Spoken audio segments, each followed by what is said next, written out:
Hi guys, welcome to today's video. Thanks so much for joining me here. I hope you're all doing really well.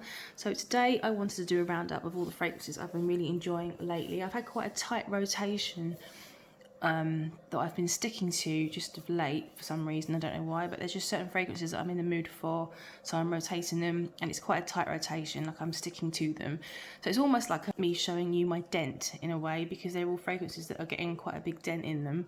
There are three new ones. Let's start with my scent of the day.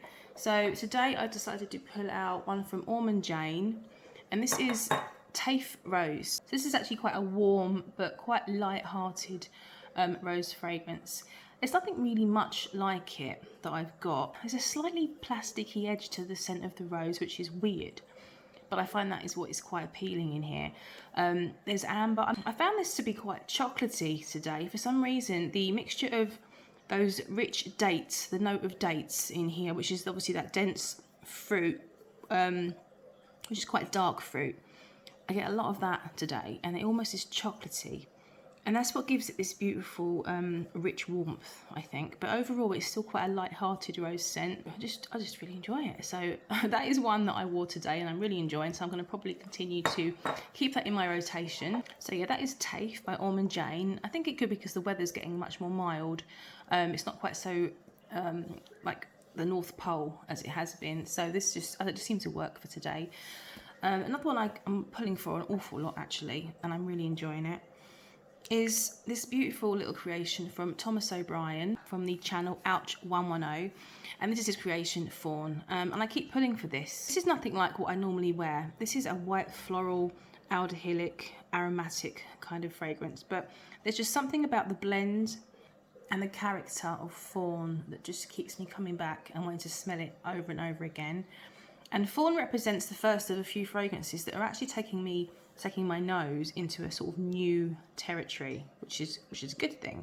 I mean, spring is around the corner, so it's a time for new things, I guess. And Fawn very much does that for me. I'm not used to these, I won't say heady white florals, but they're very prominent, the jasmine and the lotus in here. And it's soapy. They are quite soapy, but they're so beautifully intertwined with other notes. The aromatic spices, the aldehydes giving it perhaps that clean edge. There's just something beautiful happening in this fragrance, and I can't get enough of it. And I love how outdoorsy it smells as well. Running through a lovely meadow at the end of autumn or something, and it's dry and it's spicy and it's just free. Something free and joyful about Fawn. Definitely check this out because it's really beautiful fragrance. The next fragrance I find myself keep going back to and picking up is from Burberry, and it's My Burberry Black. This is the only one I actually tried from the My Burberry range, and I do want to try them all. Now, I know these have been around for quite some time, and they're probably nothing to write home about, nothing particularly unique, perhaps. And this is, like, again, nothing like I would normally go for. To me, this is like a scent you would smell in an office. It's quite soft. I think there's peach. I know it's a peachy, powdery, sweet scent.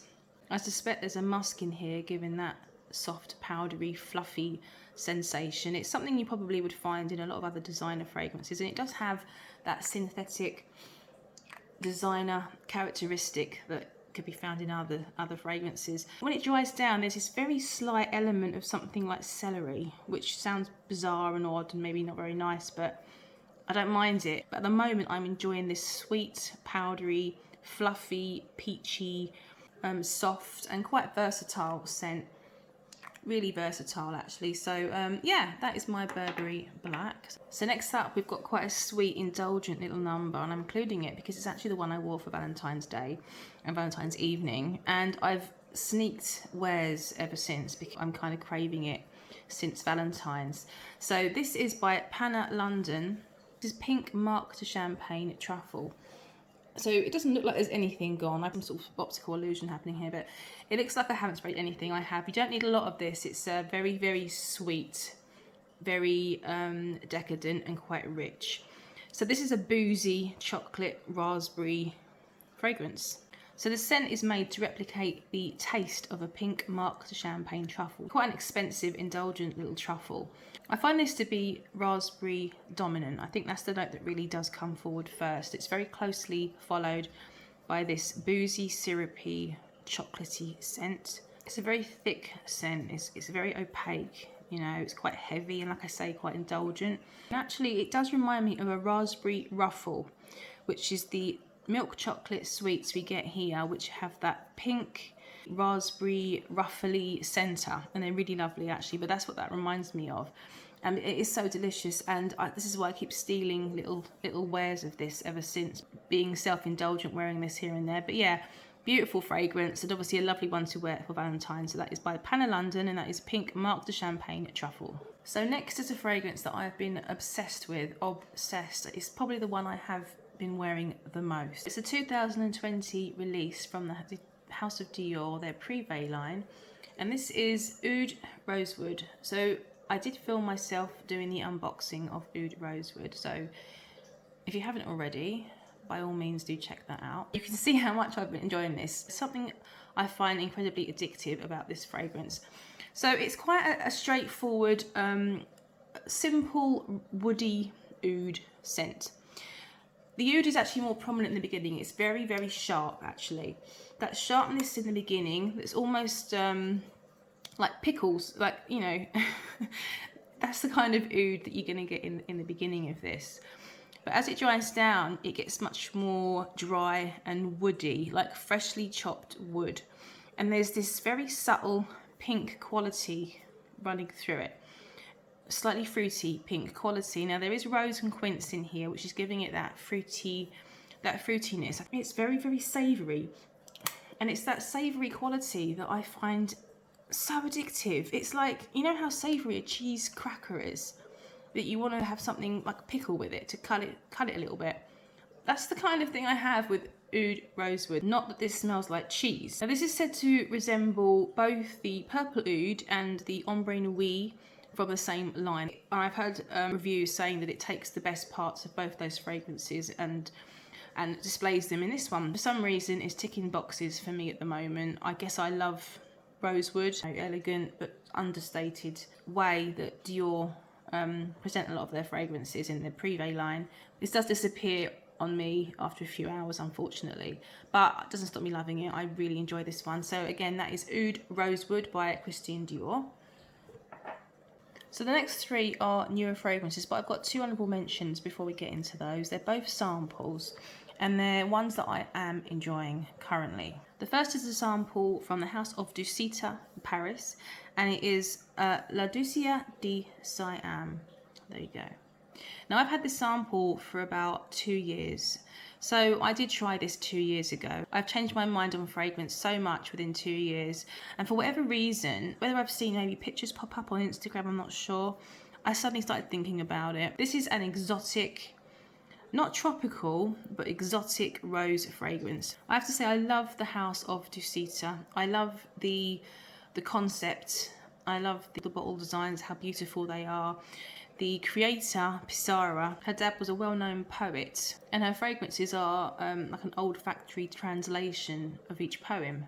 So Ducia di Siam is this plump bouquet of exotic florals with a rose in the centre. Buttery, creamy, and quite warming yellow flowers with this pink, fragrant rose.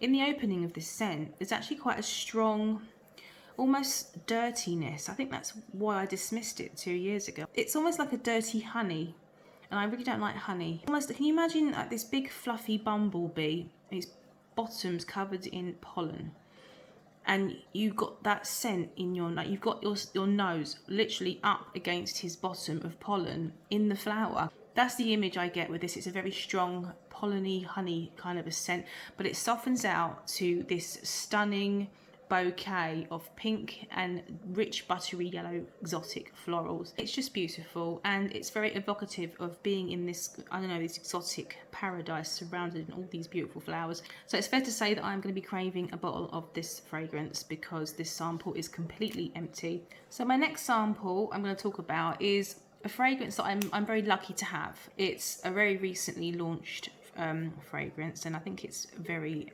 highly anticipated. I have to thank Ange, the very gorgeous, glamorous, lovely Ange from the channel 50 Cents. I will link her channel below. If you haven't already, you know the drill. Please check her out. She's quite a new channel, but she's so lovely to watch. Makes you smile. She's got so much personality. She has great taste as well. She has really great taste. So she sent me a sample of Minuit et Demi. This is obviously the recent launch from Fragrance du Bois, and it is their collaboration with Demi Rolling. But when Ange offered to send me a sample, of course I'm going to say yes please, because I'm certainly curious to find out what this is going to be like. I've seen a few reviews of this fragrance, but when I first tried this, I was surprised that it was nothing like I thought it was going to be. I really thought it was going to be a much more obvious gourmand, sweet notes and all the things I've heard mentioned, the caramel, the coffee, you know, the vanilla, all these lovely notes that she always seems to enjoy. Honestly, I thought of Baccarat Rouge 540 as soon as I smelled this. She's a Baccarat Rouge fan. She's a fan of other scents this also reminds me of, which is not surprising because obviously she knows what she likes. So if you took Baccarat and made it lighter, slightly softer, but put much more spice in the opening, much more spice, and then the sweetness that is running, and it is the kind of that candy flossy kind of sweetness, but in a more caramel kind of way. It's a softer, warmer caramel, but in that fizzy Baccarat way, in that fizzy sparkling way. That's what this is for me. I don't know exactly what's in this. Now I know there's a lot of ambroxan. It's an ambroxan bomb, isn't it, Baccarat? So is there a lot of ambroxan in this? Is that what I'm smelling? I don't know. I think this is quite a fun scent. I do. I think it's quite fun. It's warm and it's cozy and quite sexy, but there's this fun fizzy quality to this, and I actually really, really like it. I like a gourmand that is not heavy, not typically like food. It's still a perfume, but it's got this airy, fizzy, wearable quality. I get a bit of the coffee running through it. It's a slightly dry vein of something running through it to give it a bit of backbone, I guess. So that probably is the coffee. I find the caramel starts to show more as it dries down. It gets warmer and smoother the more it sort of dries down. It doesn't last forever though. I actually think the wear is actually really pleasant. It's my kind of performance actually, and I do really enjoy it. I think if this was made in a 50ml bottle for, I don't know, £130, I would probably buy it. It's a shame they can't do a 50ml bottle. I do like it. So that is my impression of Minuit et Demi at this point in time. So yeah, that is that one.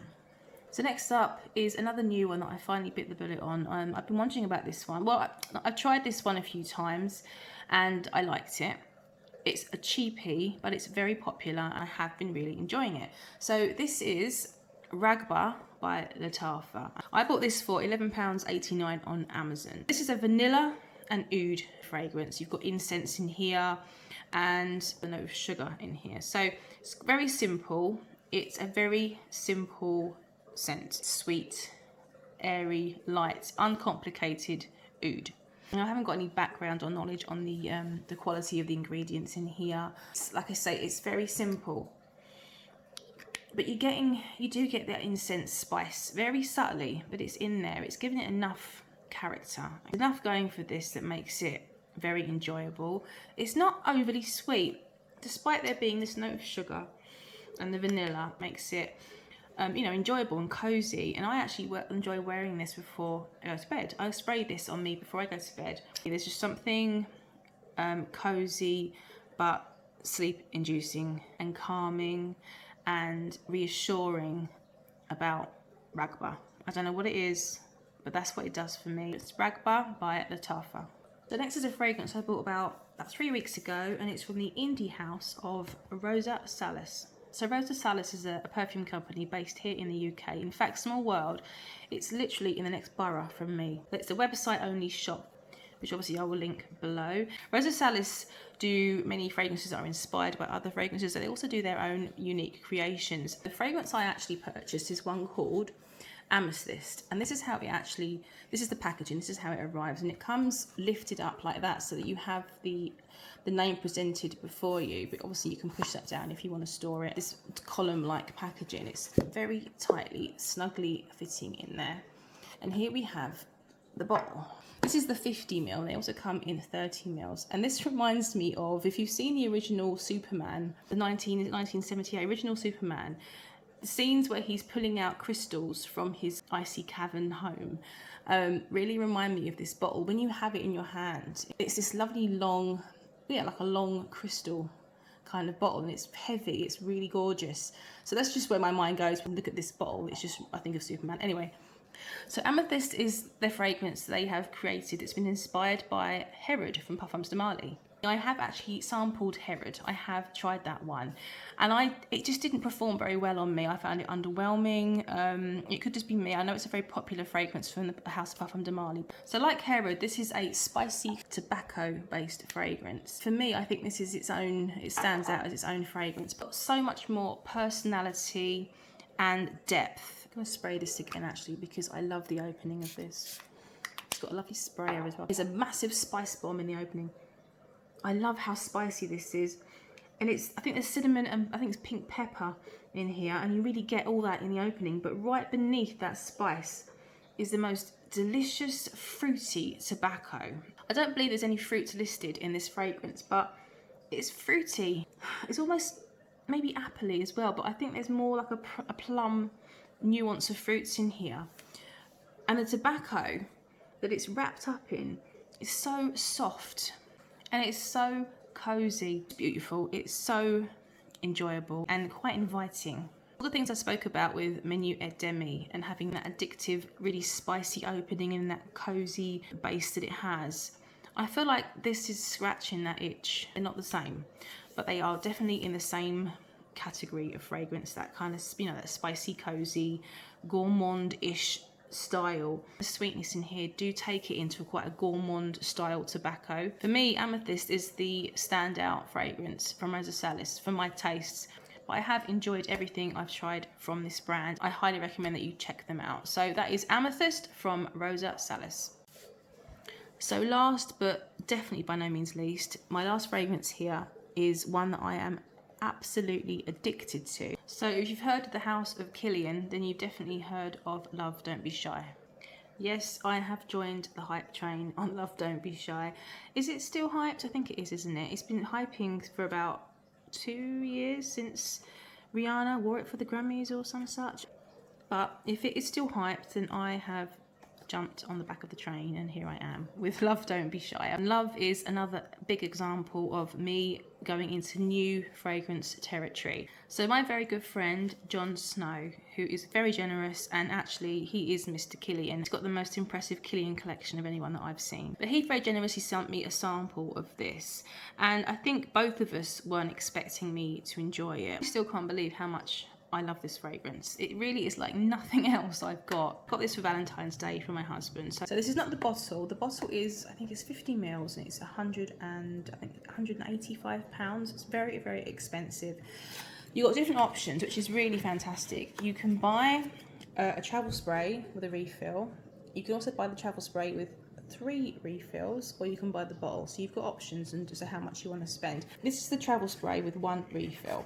And the travel spray is incredibly beautiful, that it's kind of like having a bottle in its own right. It is absolutely stunning.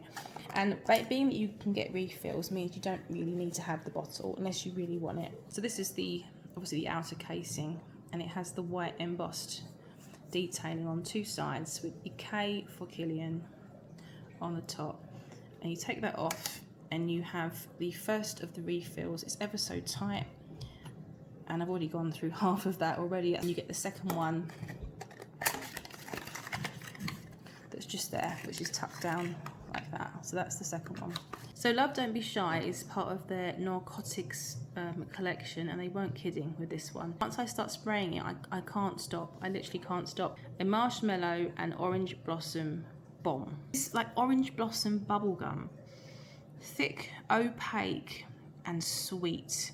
But that soft, smooth, marshmallowy sweetness with like a little bit of dusting icing sugar over the top. It's plump, it's gooey, it's buttery.